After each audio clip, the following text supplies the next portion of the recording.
vicarious embarrassment. That's that feeling that when you feel bad for someone else. It's that feeling you should get when watching American Idol or those dance show tryouts. You got this poor guy or poor girl who's been lied to their whole life and told they could sing and told they could dance. And here they are in front of a live audience with brutally honest judges, and it's a train wreck. I had a little vicarious embarrassment the first time I saw the Wendy's logo. Dave's Burgers were going to be sold using the image of his very own daughter. Now, I get it. All dads think they have beautiful daughters, and I'm sure that Melinda Lou Wendy Thomas Morse is a lovely person in real life. But the cartoon image of the logo that Dave chose to prompt his old-fashioned burgers, it looks like Pippi Longstockings. The only time that logo looks cute is when she's next to a Piggly Wiggly cartoon.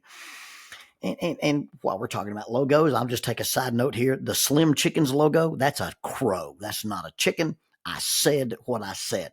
So I felt this vicarious embarrassment for Dave and Wendy for a long time and thought possibly this is the worst choice for logos I had ever seen.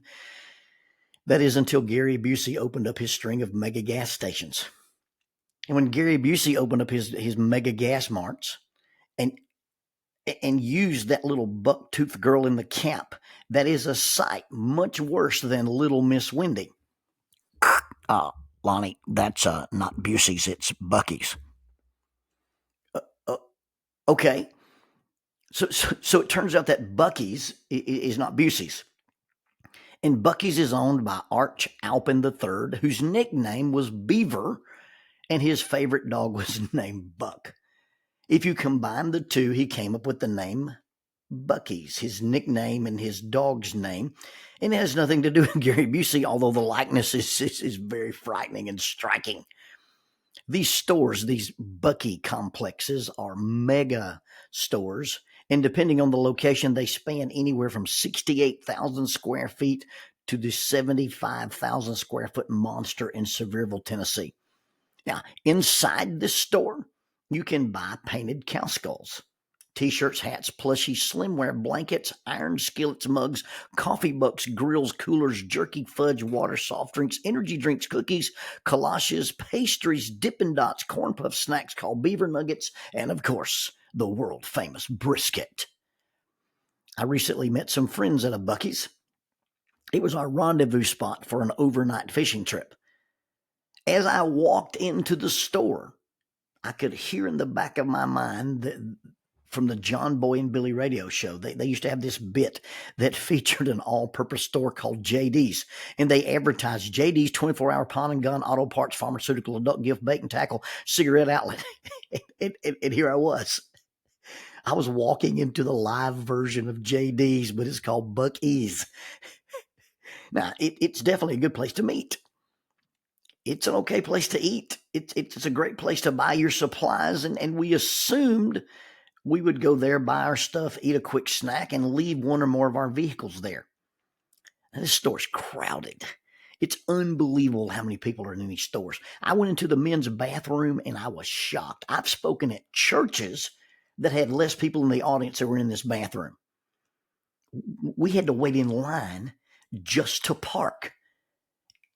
At a Bucky's gas station, you have anywhere between 80 and 120 gas pumps, depending on the location. Now let me repeat this. At a Bucky's, you can buy food, drink, souvenir, painted cow skulls, pump gas at 120 pumps, use a Tesla supercharger. You can buy fudge, jerky, and brisket. But you know what you can't do at Bucky's? You can't leave your car overnight. I walked up to the security guard, said, hey, me and my friends are about to go up to Pickwick. We're going to spend the night fishing. We all want to ride together, so we're going to leave one of our cars here. And he said, you can't leave your car here. There are 400 parking spaces at this place. And somebody's going to notice a little black Tacoma sitting there and not doing anything. You see, their policy is, and then there's actually signs in the parking lot, if you're not actively shopping at Bucky's, you can't leave your car here. You see, once you've spent all your money, they need you to leave. If you're not in the store, they don't want you on their property. So we left. And we left with all of our vehicles. And the guys that were in the vehicle with me, we discussed the various aspects of the whole Buc-ee's phenomenon. The observation was made by one of the people in our group that there was not even a place to sit down and eat. You see, if people are sitting down and eating, they waste time. They're not shopping. And then you don't get the turnaround. You don't get the overturn of your traffic inside the store. Please come use our Taj Mahal-like restrooms. Get your stuff or get more stuff, but once you give us your money, thank you so much. We want you to leave now. The design of the store is probably not to waste your time. It's made as a travel center. They want you to be able to come in and choose one of the 120 gas pumps, walk in. They've got multiple cashiers. They must got multiple cash lanes. Everything is kind of center fed. And then once you get your stuff, you can leave multiple exits. They've really designed the store not to waste your time, but to enhance your journey.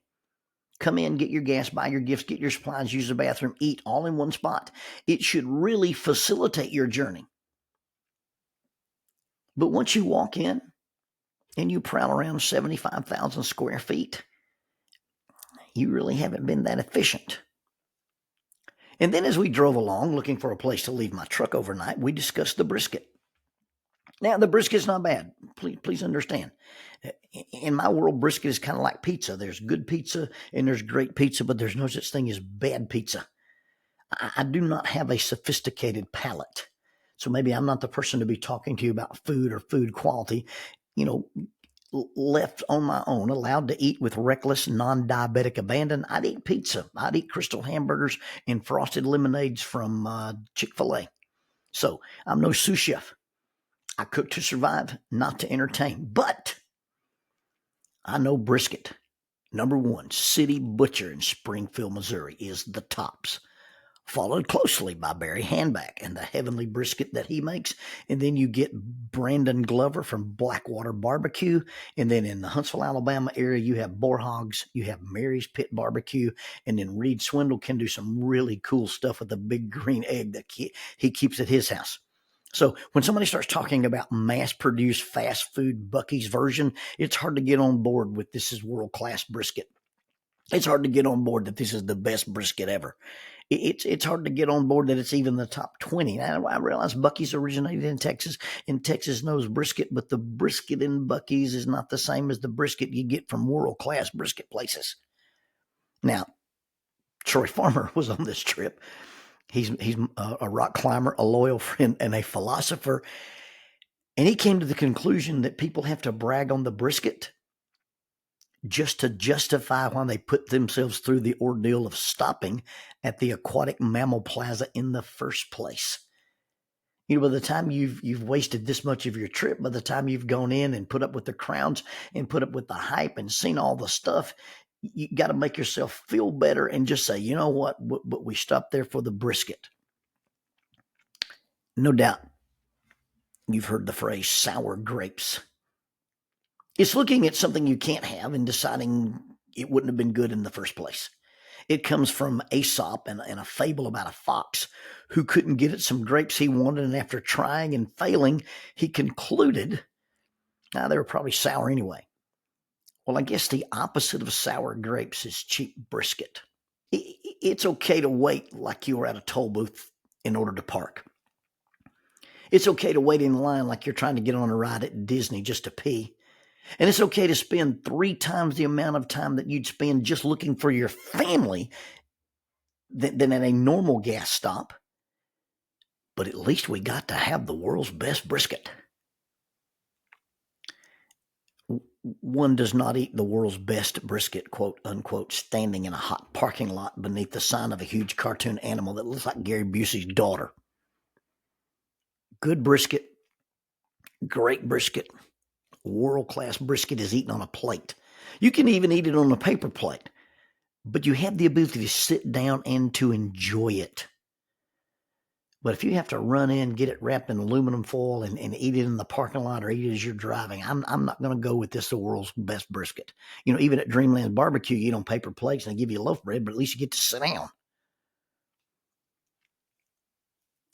Everything that you say yes to represents something else that you said no to. And it's super easy to get distracted by the hype, by the crowd, by the choices, by the options, by the freedom. I know there are people who go to Buc-ee's as a trip in and of itself. Hey, let's all go to Buc-ee's and shop, or let's just go to Buc-ee's and enjoy the whatever. It's not my cup of tea. They enjoy it, they like it, and I'm not saying you shouldn't do it. It's not for me. But given that exception, unless Buc-ee's is your destination, unless it's the reason you got in the car and drove today, unless it's your destination, it just ends up distracting you and keeping you from getting to your actual destination. A 10-minute stop becomes an hour. A stop for gas becomes a stop for groceries. A stop for groceries becomes a Christmas shopping excursion to buy somebody a painted cow skull or a plushie. A stop for supplies that you need on your journey ends up taking a selfie with a bronze statue of a beaver or some poor dude in a beaver suit. Going to Buc-ee's as an outing in and of itself is probably okay if that's your thing. But if you stop there on the way to someplace better, if you stop there on the way to someplace more important, and you got distracted by the hype, you got lost in the crowd, overwhelmed by all the choices, and probably spent your resources on impulse buys that were unnecessary, and it delayed your trip rather than enhanced your journey. If you did that, then was it really a good choice? Oh, stop at this mega plaza convenience store. You can get anything you want, but it delayed your journey. It's one-stop shopping, but you end up shopping instead of traveling. If those are the kind of choices you're making in life, if you're making these Buc-ee type choices, look what those things cost you. You see, in the end, the brisket wasn't all that good. And it wasn't really worth it because it wasn't actually that cheap.